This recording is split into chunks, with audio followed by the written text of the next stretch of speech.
Assalamu alaikum wa rahmatullahi wa barakatuh. Welcome to our program. We're going to be live, Ajmal Masroor live tonight. We're talking about relationship and sex education in schools. We're going to be talking about relationship and sex education in schools. So, if you're at home and with your families, please stay comfortable, sit comfortably, get a cup of tea if you like, or coffee or water or whatever you want. Sit and listen to our program carefully today. We're going to be talking about a very difficult topic. How do we teach our children relationship and sex? Especially in the context of the fact that they're already being taught at school. Whether you like it or not, they're being taught. Maybe they're being taught things that are good. Maybe they're being taught things that are not good. I don't know. As parents, we are always concerned about the well-being of our children, their welfare. But we need to take an active role in educating our children everything. How do you teach your children this very difficult topic? And what responsibility do schools have in teaching our children this topic responsibly? Well, to discuss this, we have two very important guests, prominent in our community. They do this work and have been doing it for a long time. One is Sheikh Shamsul Duha, Director of Mawarid Lifestyle, and Noor Chowdhury, Parenting Consultant for Involved Fathers. To both of you, Assalamu alaikum. Walaikum salam wa rahmatullah. How are you? Good. Let's ask with you, Nice let's to start be with on. you. How is life with you? I haven't seen you for a long time. Life has been Mawarid lifestyle. Which is? I've been busy with that, setting it up. I dived into another project that I wanted to start from scratch. So this one focuses on Islamic lifestyle and Islamic education, but with a focus on young people and education about the basics of deen. So I was in the kind of ivory tower like setting at Ibrahim College. So I wanted to come down off that perch and come back to the basics. Good, back to basics. So I focus on educating people about the fundamentals of Islam, basically now. And Noor Chowdhury, how is it going for you? What are you doing? What's your work?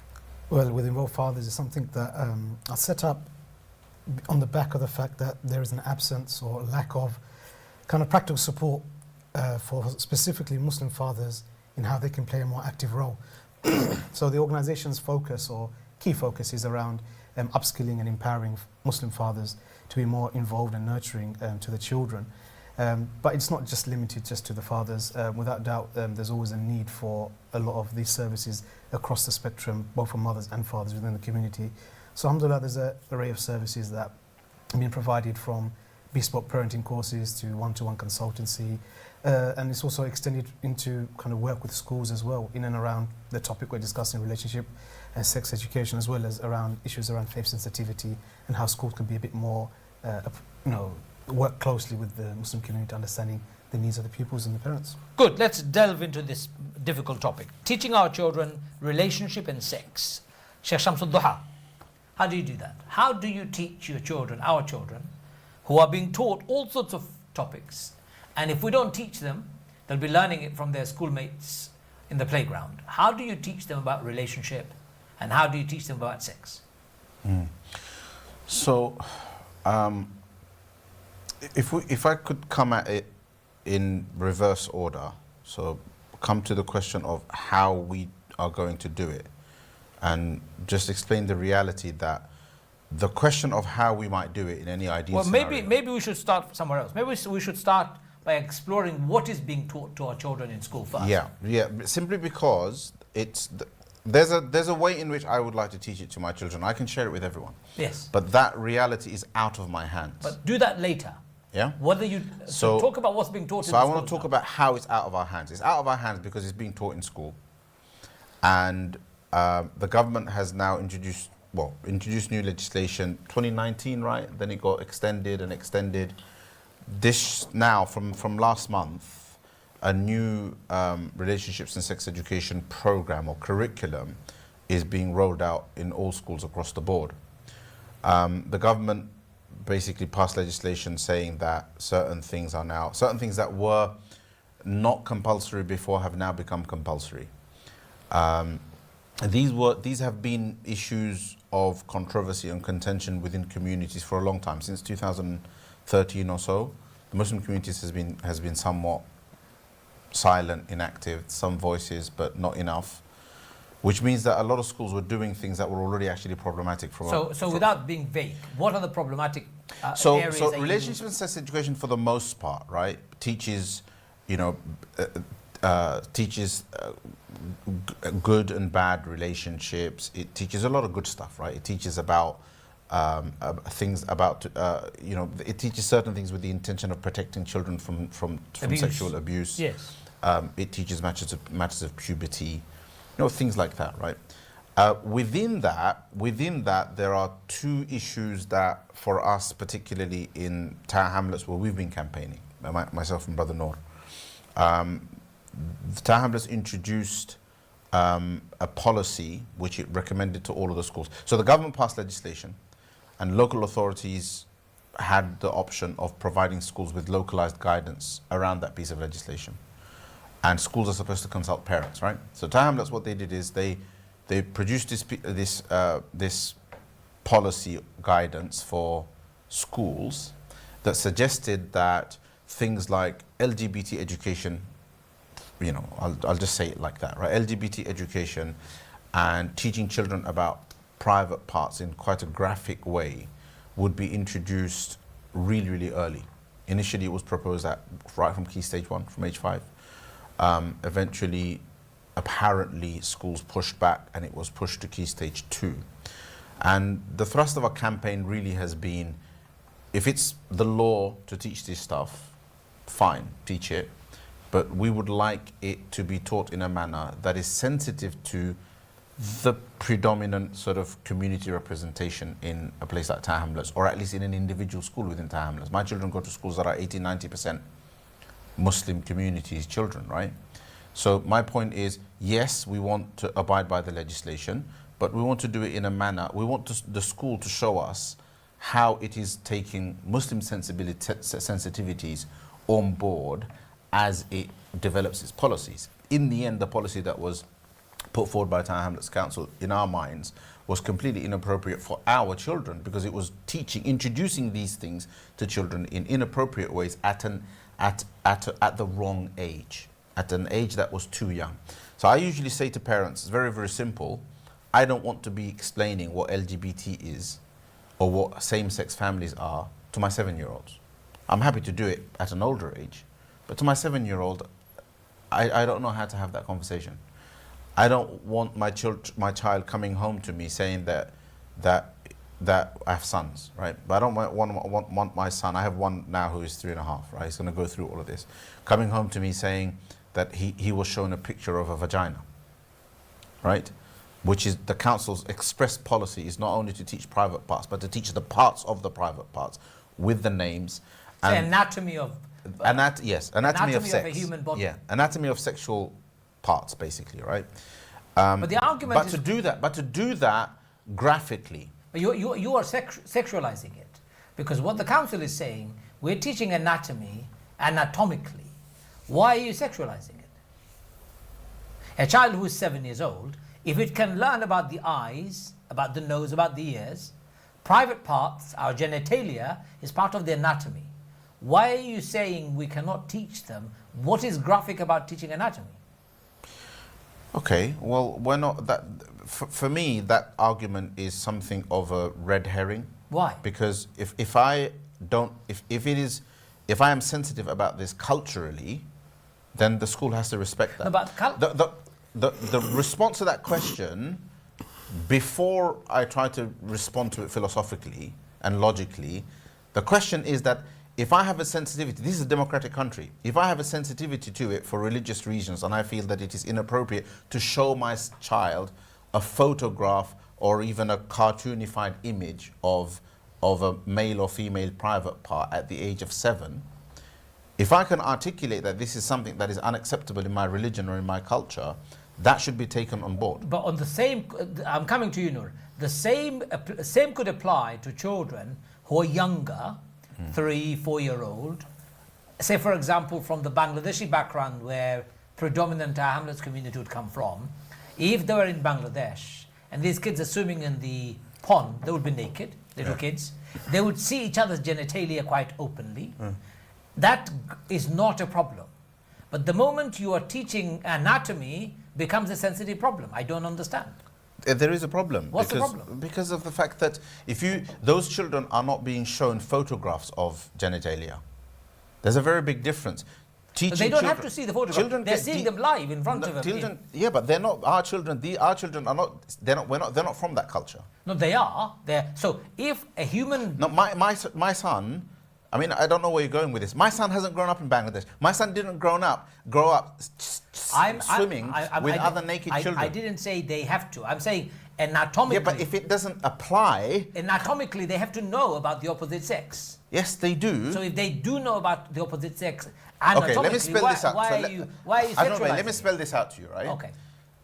The bottom line is, I don't want my child to be sensitized to something that is basically one step down from pornography. Okay, let's go to Noor. I'm coming to you. I want to address this point. I want to understand. Imagine I am the local authority. I am the education officer involved in the government. But that's not the point. Are you okay with it? Wait for a second. Are you okay with it? I'm the presenter. You're the guest. So Noor, ask you the same question. So what's the issue here? What is inappropriate that is being taught to our kids in school? I'm going to address that, but I have to make the point which is related to what Maulana Shams was getting at. Number one, the naming of the anatomy in itself is not a legal requirement, meaning especially the ages that they are trying to push within the schools. So the reason why the local authority have said naming of these sexual organs at the age of 5, year 1, is under the guise of safeguarding. However, when you explore all of the safeguarding, and this is something we actually, as a collective, along with the East London Mosque and others, brought to a legal opinion, which went and literally thrashed through each of these points, and it made it clear from lawyers and barristers who deal with sexual exploitation cases, and that this doesn't in any way improve safeguarding, and that's the key part. If you're going to introduce something, show us the benefits of it. Show us the facts. You haven't answered my question. No. You've gone to something else. No, I have to make that point very clear, though, because there is no legal requirement for them to teach those parts. So why is there such a push to then teach it? The guise they may use is about safeguarding. That's not real. That's not even correct. The one they might say about knowing the anatomy, it's not even part of national curriculum science until you get to puberty. He did not disturb you at all, Shams. Until you get to puberty, yeah? So this is the point. If you look from a factual perspective, what is a necessity for this? There is no real argument for that. The problem that I'm saying here, in terms of genitalia, look, I'll be very clear. I've got younger children than the age that they're actually saying. So I've had a 4-year-old who might ask me, what is this specific part? Just say you're cleaning them or giving them a bath. So no problem. I have no problem in saying that this is the specific name for the body part, the scientific name. The issue that we have is when you take a discussion that is between a parent and a child in a safe environment, and you take it into a classroom where there are many other children around, there has been incidences where parents have said that children have gone into the playground after lessons such as this and said, show me mine and I'll show you yours. That's a real impact of talking about this at a too tender young age, where the children don't understand, and it can expose to further safeguarding. In fact, under safeguarding, one of the things they tell you is a telltale sign is if a child comes home using certain language, like names of genitalia, and they shouldn't know, then that's usually a warning sign to say there's a safeguarding issue here. So now you're introducing it within the classroom at such a young age, you can't tell is there a safeguarding issue here or not. So all of these reasons coming together are the reason why there is an issue with it. But if the issue is about this in a classroom perspective. If you're coming from a non-Muslim perspective, yes, one cannot see what you are saying as problematic. But why should we come from a non-Muslim perspective? I don't understand. Because we're wasting precious airtime coming at this from an angle that is completely irrelevant to me, you, and to our community. No, it's not, because the law of the land... How many non-Muslims are watching this program? This is a complete waste of time. Shams, I'm asking you a specific question. Try and answer that. And that is, if the law says you have to teach... No, the law doesn't say you have to teach it. This is what you're not taking on board. The law does not say you have to teach it. The law stipulates certain records. First of all, legislation is passed. DFES interprets the legislation and makes certain recommendations to schools, advises schools to implement these recommendations in consultation with parents, taken on board the sensitivities of parents. This is why I am jumping straight to the issue of parental No, sensitivity. but this is going to change now with the new update to the proposal for sex and relationship education in schools. That's not going to be relevant anymore. It's not going to there's be. no change. This is it. This is the law. Just watch the law as it develops. Very soon, the next level is going to be, sorry, parents have no say over it. We are going to give you what you're going to teach at every school. It's going to become mandatory. That's the conversation that is taking place in the corridors of power in the Department of Education. So our discussion here... There's no evidence of that.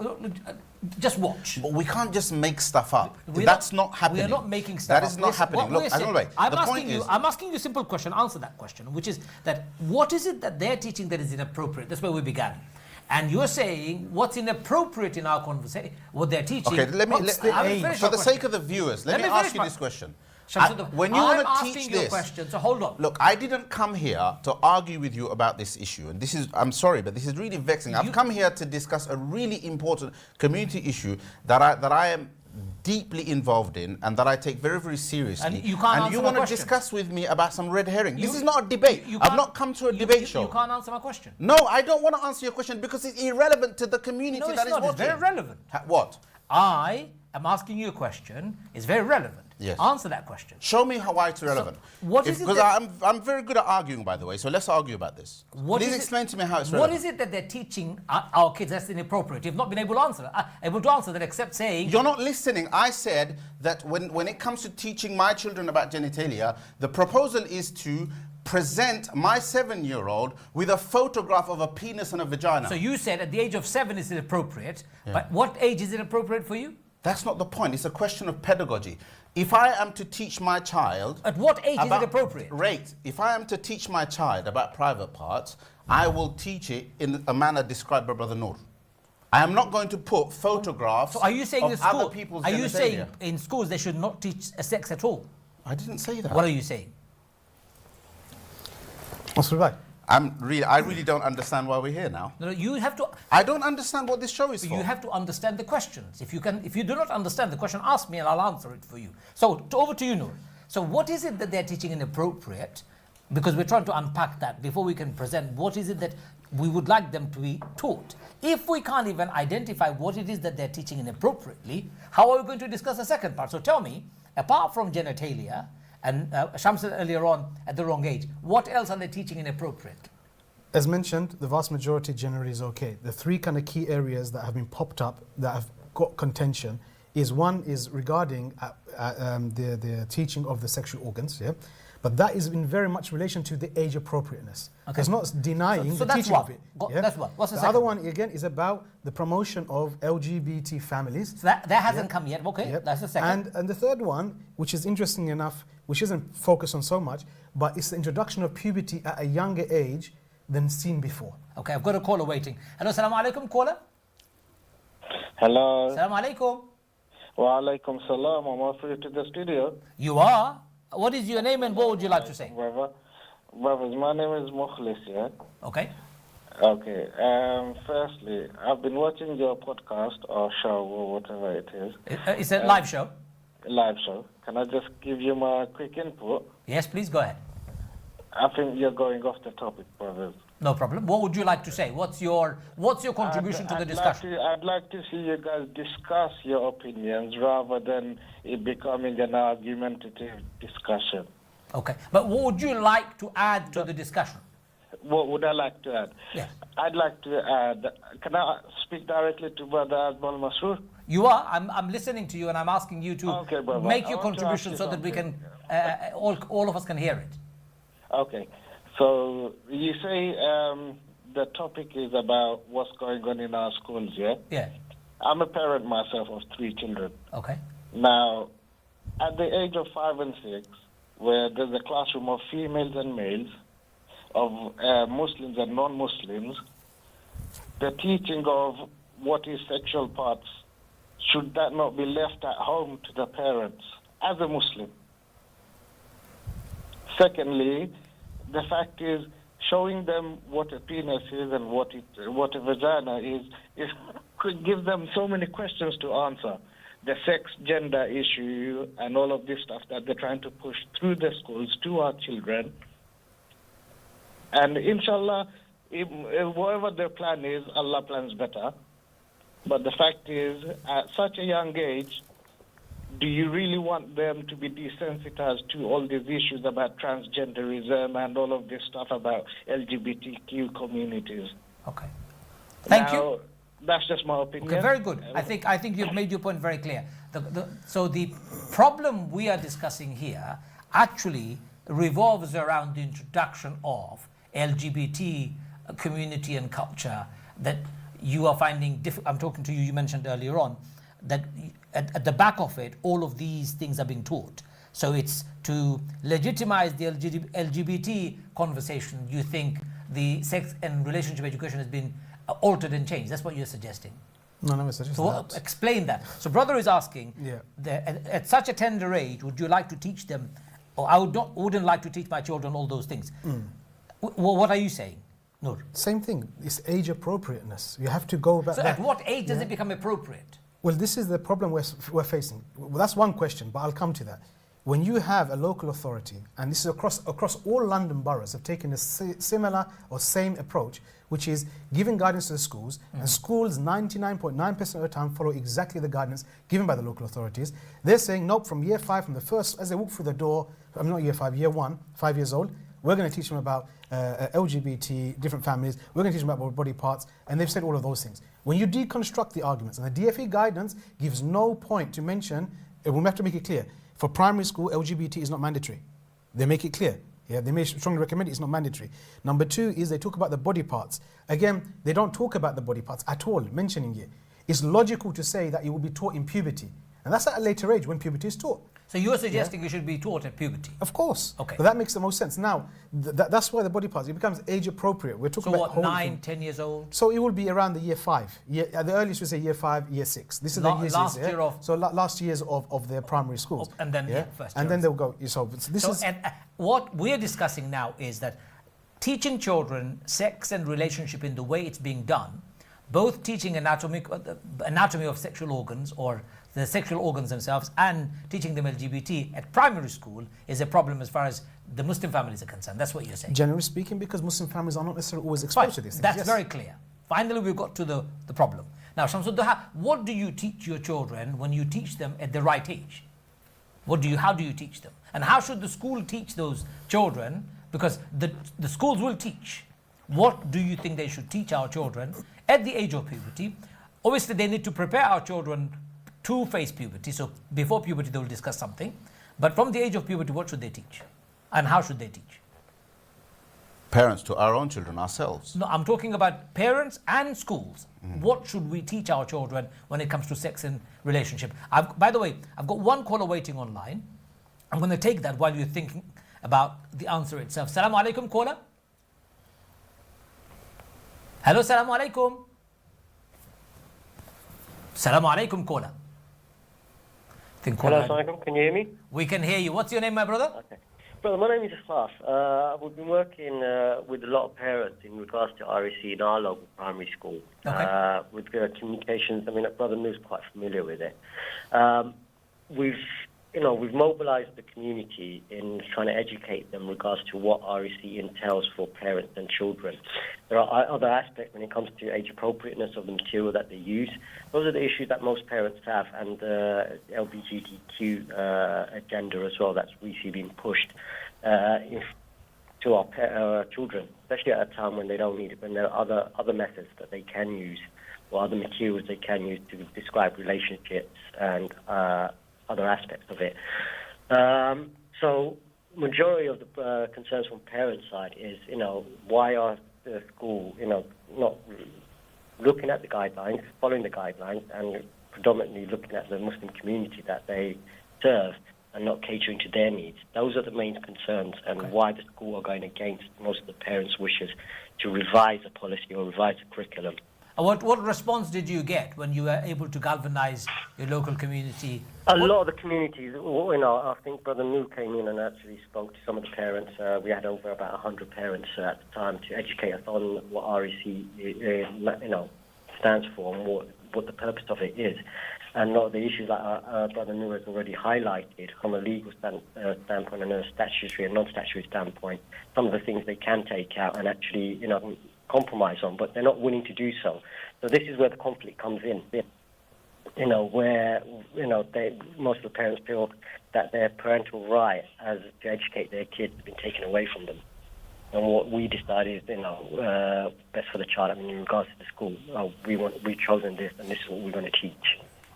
When it doesn't when it doesn't actually kind of adhere to our own faith, it's not faith sensitive, it's not age appropriate, and nor is it necessary at the age that they're wanting to teach it at. Okay, thank you for that very clear point that you make about your own campaign at your local level. I'm going to take a quick break, but when I come back, obviously we're going to be hoping to expand and explore what is it that we can teach our children at an appropriate age and appropriately both.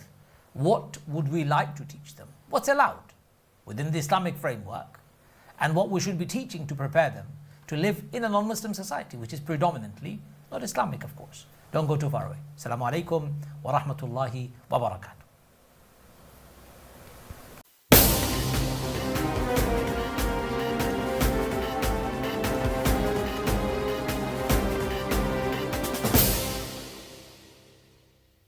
Bombay jewellers গহনার জগতে রুচিশীল মানুষের প্রথম পছন্দ।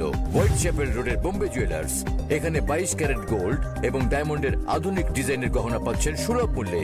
বিয়ে, জন্মদিন কিংবা বিশেষ দিনে প্রিয়জনকে গহনা উপহার দিতে আজই চলে আসুন বোম্বে জুয়েলার্সে। আমাদের এখানে আপনার পছন্দের নামের প্যান্ডেন্ট এবং যে কোনো ডিজাইনের গহনা অর্ডার করতে পারেন। আমরা আপনার ব্যবহৃত স্বর্ণ সবচেয়ে সেরা মূল্যে কিনি এবং এক্সচেঞ্জ করে থাকি। বোম্বে জুয়েলার্স, আভিজাত্যের ছোঁয়া।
Assalamu alaikum wa rahmatullahi wa barakatuh. Welcome to our program.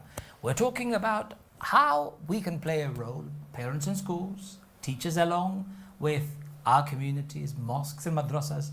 How can we play a role in teaching our children relationship and sex in a responsible way? That was my introduction, remember? That's what we want to do.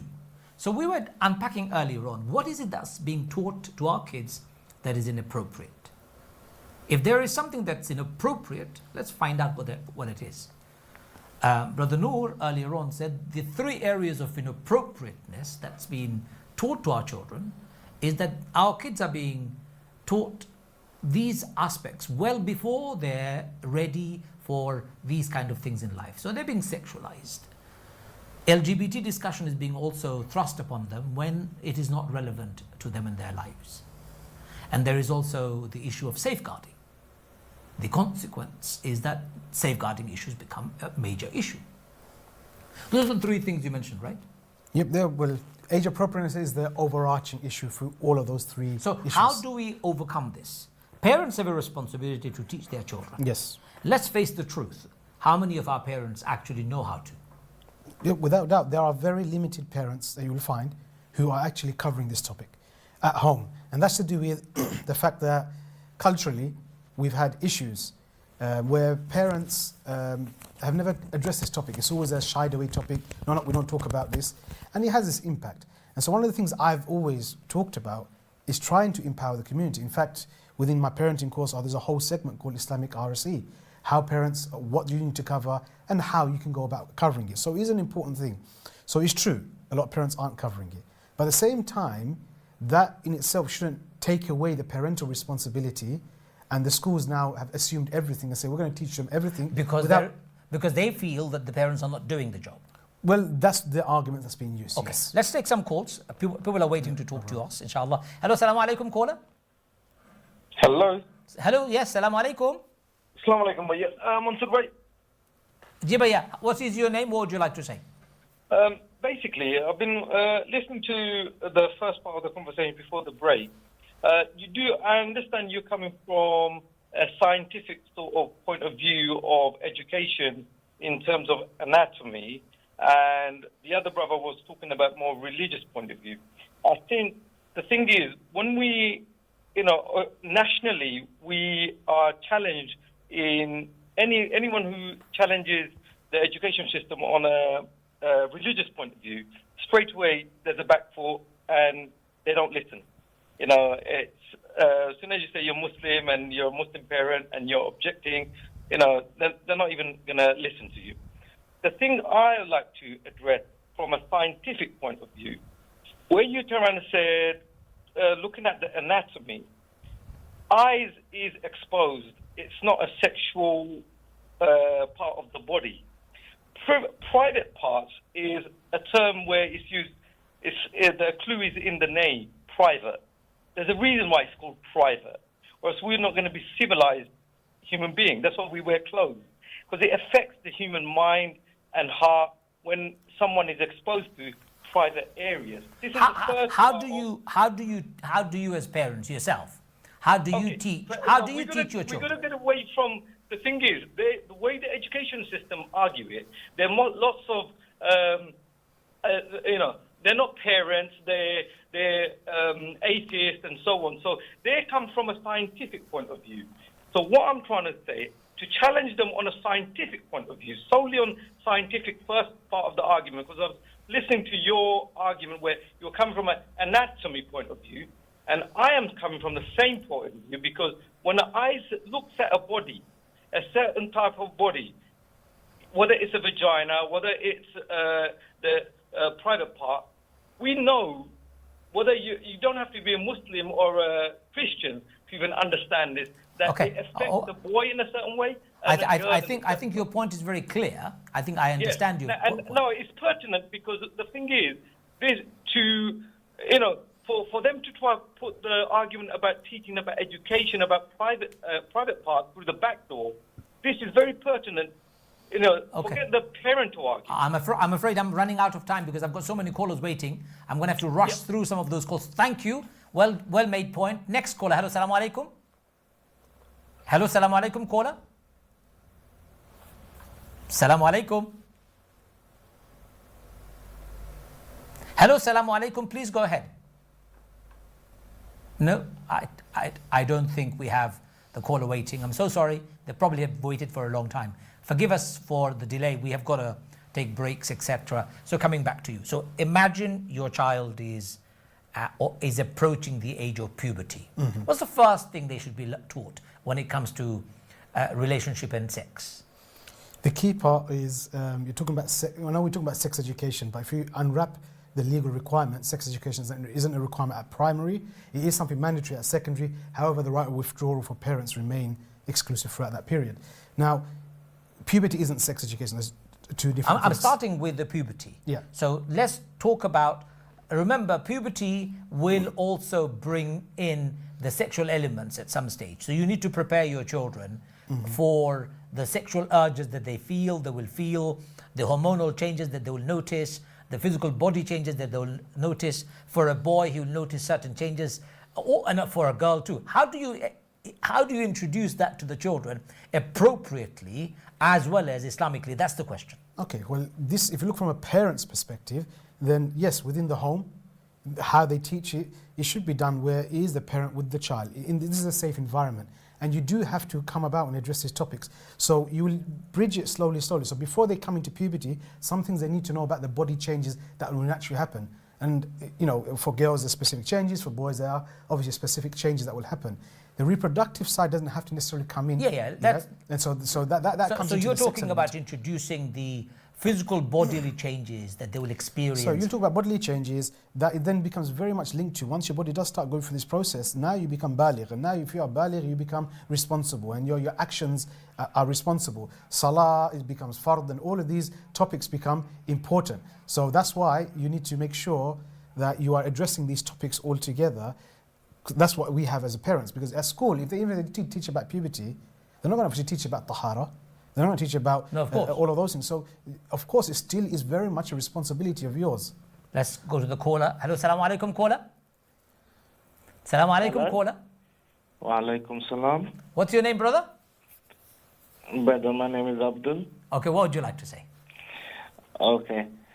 Brothers, I just wanted to ask, the aspect that you're talking about, could you relate it to Sunnah Hadith and how Islamically it was done in the years before?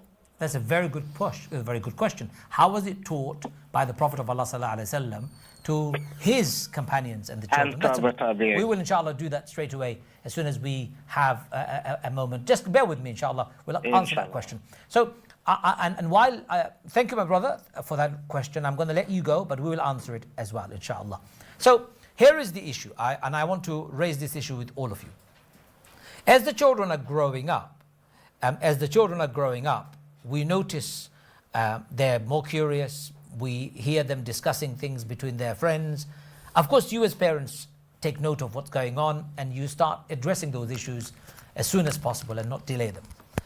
And one of the most important discussions our children have through cartoons, through films, through Disney, all the things that they see at home, is the boyfriend-girlfriend relationship that they're introduced to even from their fairy tale age.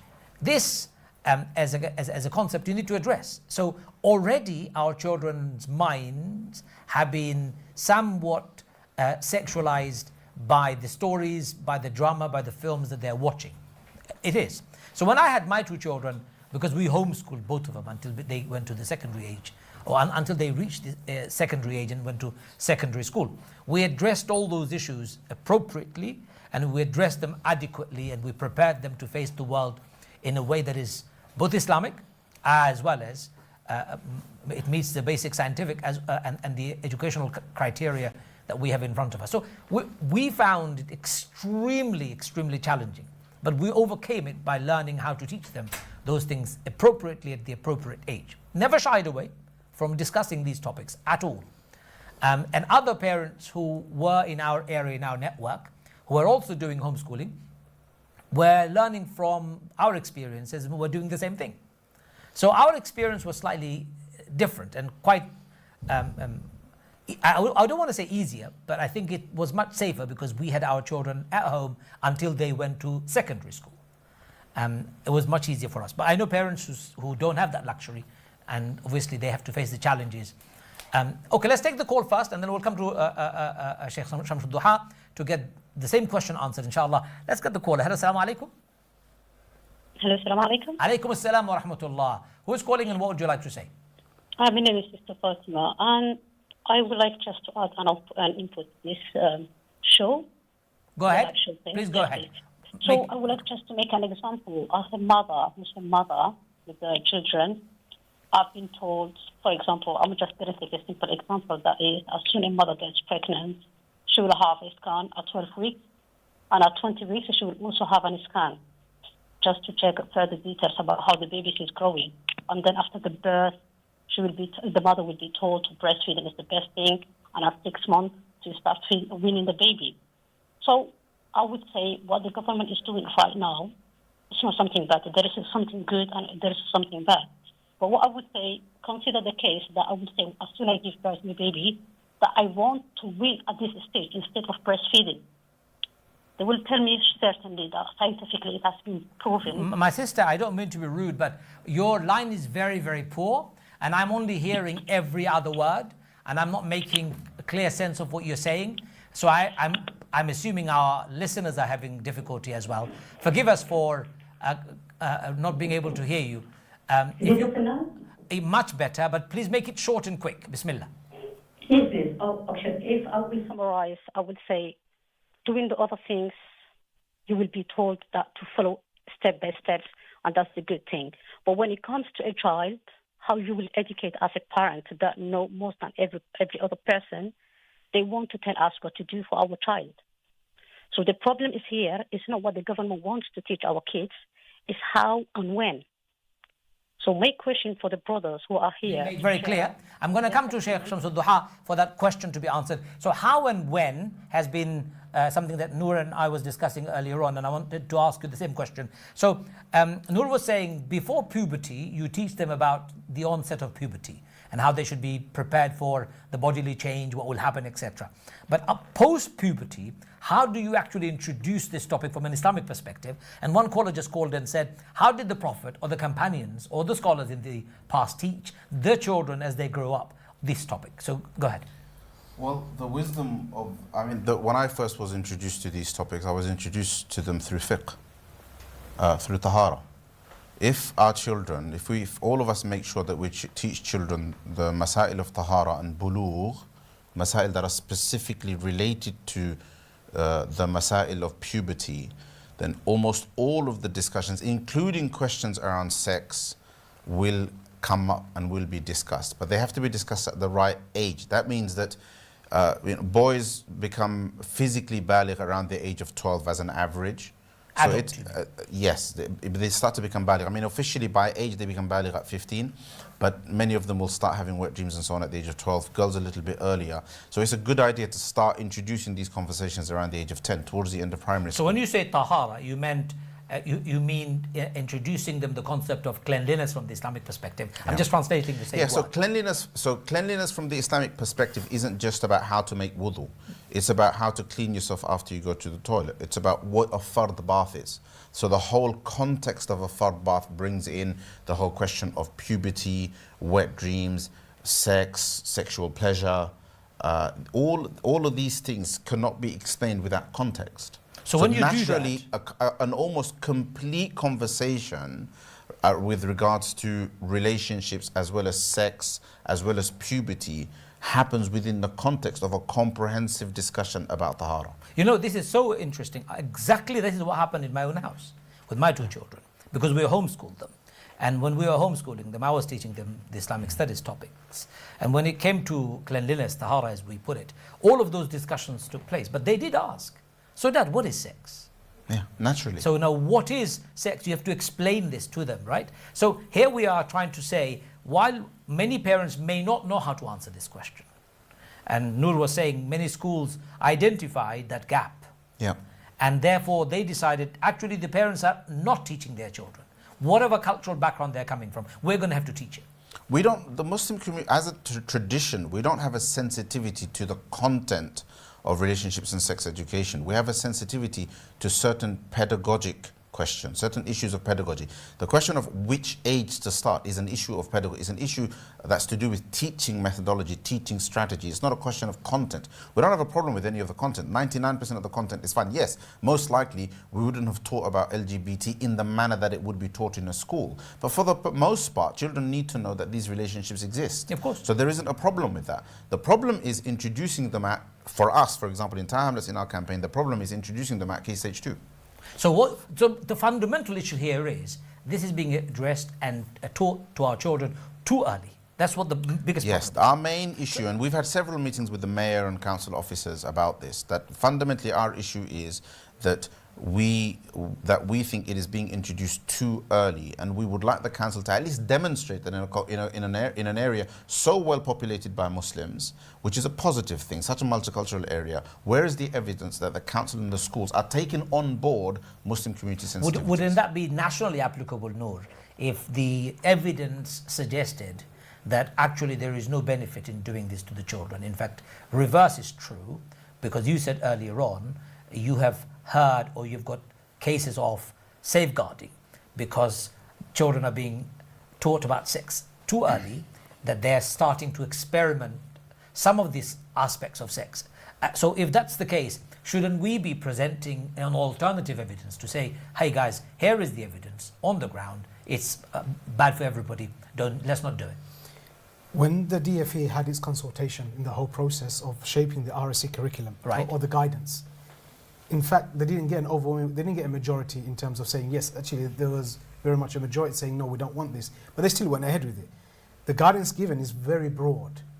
It's the local authorities and then the schools have very narrowed it, which has caused issues of contention and which has pitted schools against parents. And that's a key part. A key part of the guidance is to ensure that you have consulted with the parents and that the policy is shaped and reflective of the community. And where we have densely populated Muslim communities, it's very strange to see this, because if you go to white dominant areas, guess what? This isn't an issue. Why isn't it an issue? Because the local authority hasn't even bothered to say, yeah, do it at this age. They're just following the guidance and they're going ahead with it. In fact, the problem you're having is generally we're seeing more in the Muslim densely populated areas. So therefore, it does tie into the point, why? Is there an agenda at play here? These are legitimate questions that are being asked. Wouldn't it be a question that we need to raise at our local council level? So councillors in places like Tower Hamlets, we have substantial presence of Muslim councillors. We have substantial presence of Muslim council officers. And yet this is happening right under our nose. Surely there is something dodgy going on, Sheikh Shamsul Duha, on this issue. There's been pretty much silence from our councillors. Why are they silent about it? I mean, the story from inside is that the whole agenda is being pushed by a few people around the mayor, some key officers, influential people within the council, and there's nothing anybody else can do. But really, there hasn't been any kind of lending of support to the community's voice in this. The community has found itself fending for itself, basically, alone. And the problem we have, which is really one of the important things that I wanted to say today, is that the council has finally yielded. This is the main status update to really tell our TV1 viewers. After a year, almost 2 years, right, of meeting after meeting, campaign after campaign, all sorts of drama, the council finally accepted our argument that this is not a legal requirement, and has then and wrote to schools to that effect, saying that the Muslim community, we are having these meetings with Muslim community representatives, and there's this alternative view with regards to this, and schools are not obligated to follow the council's guidance. Although the council backs its own guidance, schools are not obligated to follow it. They should take on board parents' opinions. What would you say what I want to say to parents is, yes, it's now, the whole issue has been handed over to you. There is nothing myself, Ajmal Bhai, Noor Bhai can do anymore. We can't go to people's schools and say, this is unacceptable, because we're not a parent at your school. The only people that can now have an impact are the parents. I was speaking to a local deputy head today, and you know, her concern fundamentally is parents are not coming forward. Now, as much as, you know, we're hearing callers calling in expressing such vocal concern about this, but all of this is going to fall on deaf ears if we are not lending our voices at the school level. And a larger number. in large numbers and in all of every formal channel of engagement in every single school should be dominated with our voices at the moment. Thank you. I'm afraid time is already on us. And final words from Noor. What would you like to say to our parents? Because obviously we need to tell our parents what to do now. Yep, there's two key things. One is that we've already touched upon is, as Maulana Shams mentioned, you need to go to your schools, you need to take up every avenue. That means if the consultations have happened and it's not been shambolic, you follow the complaints procedures, you see the process through. You do need to get parents together because numbers matter. And as mentioned by one of the callers, alhamdulillah, the other day I went, there was over 100 parents there. Alhamdulillah, they're trying to obviously try to do something like this. Numbers have a big impact and we need to fulfill and use all of our legal rights that we do have to make change. And the second part of all of this is parents also need to upskill themselves in order to counter some of this and teach the children at home. And just for practical use, there's two books I always do request parents get. They're very good books. They're done by ILM Burst, which you can get online. It's called Embrace, a Muslim Boy's Guide to Puberty, and Embrace, a Muslim Girl's Guide to Puberty. It covers everything you've discussed about, and it allows parents to go through the book with their children, because sometimes going through a book is easier to discuss these topics about morality, about relationships, about sex, about puberty, all of those things, they're covered in there. And I always recommend this book to all parents. Thank you. Very practical advice at the end. Okay, ladies and gentlemen, we have come to the end of our program. Ultimately, the aim of our conversation here is to find out what the problem is, unpack the problem, and find a solution. I can't give you a solution in a 1 hour program. We can't. We can only point you in the right direction. Parents have a responsibility. You have a responsibility. You need to teach your children the very, very basics of life. Not just leave your schools and the teachers to be the caretakers or the teachers of your children. You are the primary caretakers of your children. You are the real educators. So please take a very important and decisive role in it, as both of our guests have said. And secondly, get involved in the campaigns. If you think things are not being done appropriately, it's your right to ensure that your child is getting appropriate education and your sensitivities are being respected. Get involved. Don't sit at home, do nothing. And finally, ladies and gentlemen, we live in a context, and that context is we're a minority in a majority non-Muslim society. We have an added responsibility to create more protective, more safeguarded, and more inclusive approach. The benefit of our approach should also benefit the wider society. If we can demonstrate that our methodology is working, others will follow that. That's the global responsibility that we all carry. For today, I want to thank my guests, Shamsul Duha and Noor Chowdhury, for their time and their contribution. And I want to thank you all for calling in and making your valuable contributions. For some of you who called and you couldn't get through, apologies, we couldn't help. The line was very poor, but please do stay with us. We'll be back inshallah in 2 weeks' time with another interesting, exciting topic. Until then, from me and my team, Assalamu alaikum wa rahmatullahi wa barakatuh.